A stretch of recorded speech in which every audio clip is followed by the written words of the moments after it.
അസ്സലാമു അലൈക്കും, നമസ്കാരം. ഞാൻ സിദ്ദീഖാണ്, വയനാട്. ഇപ്പോൾ കേസ് എല്ലാവർക്കും സുഖമാണെന്നും സേഫാണെന്നും കരുതുകയാണ്. പിന്നെ ഗൾഫ് രാജ്യങ്ങളിൽ എല്ലാവരുടെയും നിയമം കർശനമാക്കി കൊണ്ടിരിക്കുകയാണ്. അതുകൊണ്ട് എന്തായാലും എല്ലാവരും ശ്രദ്ധിക്കുന്നുണ്ടെന്നറിയാം. എങ്കിലും നല്ല രീതിയിൽ തന്നെ ശ്രദ്ധ വേണം. കാരണം പഴയ പോലെയല്ല, ആദ്യമൊക്കെ ചെറിയ ചെറിയ എമൗണ്ടിൽ ഒതുങ്ങുമായിരുന്നു പണിഷ്മെൻറ്റ്. ഇപ്പം പിഴ കൂട്ടി, ഇപ്പോൾ ഭയങ്കര പൈസയാണ് വരുന്നത്. അപ്പോൾ 1000-ൻ്റെ ഉള്ളിലൊക്കെ ഉള്ളത് ഇപ്പോൾ 1000 കടന്ന് 2000 കടന്ന് 5000 കടന്ന് 10000 റുപ്യൻ്റെ ഒക്കെ എത്തിപ്പെട്ടിരിക്കുകയാണ്. അതും പിന്നെ ഈ കോവിഡിൻ്റെ വിഷയം നമ്മൾ കൈകാര്യം ചെയ്യുന്ന രീതി, അത് അവർ ഒരു നിയമം കാര്യങ്ങളൊക്കെ കൊണ്ടുവന്നിട്ടുണ്ടല്ലോ. അപ്പോൾ അതിൻ്റേതായ രീതിയിൽ നമ്മൾ കൂട്ടം കൂടെ നിൽക്കുമ്പോൾ പ്രശ്നങ്ങൾ. പിന്നെ ഇപ്പോൾ തവക്കൽ എന്തായാലും വേണം, അബ്ശറും തവക്കലും എടുക്കണം. അതില്ലാത്ത ഒരാളുകളൊക്കെ മാക്സിമം പെട്ടെന്ന് അത് എടുക്കാൻ വേണ്ടി ശ്രദ്ധിക്കുക. പ്രത്യേകിച്ച് സൗദി അറേബ്യയിലാണ് ഏറ്റവും കൂടുതൽ ഫൈന് എന്നാണ് തോന്നുന്നത്. കാരണം സൗദി അറേബ്യയിലുള്ള ഒട്ടുമിക്ക കടകളിലും ഇപ്പോൾ ബലദിയാൻ്റെ പ്രശ്നങ്ങൾ വരുന്നുണ്ട്. പിന്നെ പോലീസുകാർ കണ്ടിട്ടുണ്ട്, അതും ആ ഒരു പ്രശ്നമുണ്ട്. കാരണം കൂടുതൽ ആളുകൾ ഉണ്ടാകുമ്പോൾ ഷോറൂമുകളിലേക്ക്, ഇപ്പോൾ പലചരക്ക് കട, അങ്ങനെയുള്ള ഈ സൂപ്പർ മാർക്കറ്റുകൾ, ഹോട്ടൽ, റെസ്റ്റോറൻറ്റുകൾ, അങ്ങനെ ഫുഡ് മേഖലയിൽപ്പെട്ട സ്ഥാപനങ്ങൾ, കഫ്റ്റീരിയകൾ, അങ്ങനെയുള്ള ഇടത്തൊക്കെ ആളുകൾ കൂടുമ്പോൾ പെട്ടെന്ന് ഫൈൻ അടിക്കുന്നുണ്ട്. അപ്പോൾ അക്കാര്യത്തിലൊക്കെ എല്ലാവരും ശ്രദ്ധിക്കുക.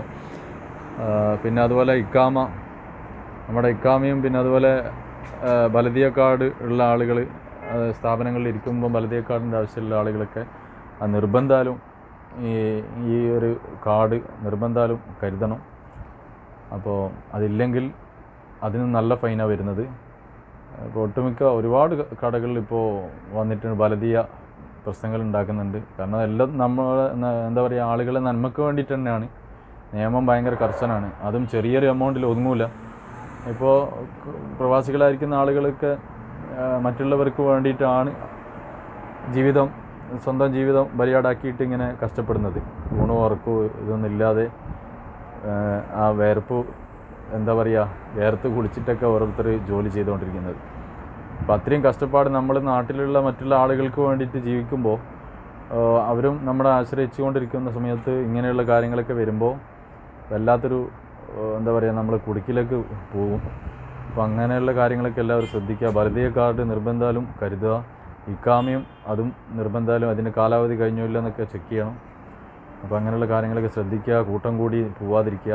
പുറമേ ഇറങ്ങുന്ന സമയത്തൊക്കെ എല്ലാ നിയമവും അനുസരിച്ചുകൊണ്ട് മാത്രമേ നമ്മൾ ഇറങ്ങാൻ പാടുള്ളൂ. നാട്ടിലുള്ള പോലെയല്ല. നാട്ടിലൊക്കെ ചെറിയൊരു എമൗണ്ടിലൊക്കെ കഴിച്ചിലാവും. ഇവിടെ ഗൾഫ് രാജ്യങ്ങളിൽ കഷ്ടപ്പെടുന്ന ആളുകളൊക്കെ രക്ഷപ്പെടണമെങ്കിൽ അത് 10,000 ലക്ഷങ്ങളായിട്ട് മാറുന്ന. അപ്പോൾ നമ്മൾ ഒരുപാട് കാലം പണിയെടുത്തിട്ട് വേണം അതൊക്കെ വീടണമെങ്കിൽ. അതുമല്ല, നമ്മുടെ സ്പോൺസർമാരൊന്നും നമ്മുടെ ഭാഗത്താണ് തെറ്റെങ്കിൽ ഒരിക്കലും അവർ അത് മുഖവിലെടുത്ത് നമ്മളെ സഹായിക്കാൻ ഉണ്ടാവില്ല. അക്കാര്യങ്ങൾ നമ്മളെല്ലാവരും ശ്രദ്ധിക്കുക.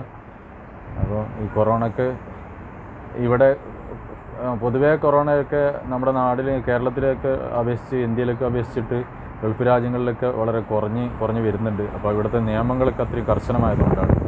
അപ്പോൾ ആ ഒരു ഗവൺമെൻറ്റിൻ്റെ കൂടെ നിന്നിട്ട് വേണം നമുക്കിനി മുന്നോട്ട് പോകണമെങ്കിൽ. ഒരുപാട് ആളുകൾക്ക് ഇപ്പോൾ ഇന്നലെ അടക്കം ഒരുപാട് ആളുകൾക്ക് ഭയങ്കര ഫൈനാണ് വന്നിട്ടുണ്ട്. ഒരുപാട് കടകളിലേക്ക് ഫൈന് വന്നിട്ടുണ്ട്, അടപ്പിച്ചിട്ടുണ്ട്. 24 മണിക്കൂർ അടുപ്പിക്കുന്നുണ്ട്. അത് ഒരു റൂൾസ് തെറ്റിക്കുകയാണെങ്കിൽ മൊത്തത്തിൽ തന്നെ അവരെ ബന്ധാക്കുന്ന രീതിയിലേക്കാണ് കാര്യങ്ങൾ പോകുന്നത് ഷോറൂമുകൾ. അപ്പോൾ അങ്ങനെയുള്ള കാര്യങ്ങളൊക്കെ എല്ലാവരും ശ്രദ്ധിക്കുക. പിന്നെ കുറച്ചോനെ എല്ലാവിധ പ്രയാസങ്ങളും നമ്മളിൽ നിന്ന് അകറ്റിത്തരട്ടെ എന്ന് നമുക്ക് പ്രാർത്ഥിക്കാം. ഓക്കെ, എല്ലാവർക്കും നല്ല ഒരു ദിവസങ്ങൾ ആശംസിക്കുകയാണ്. All the best.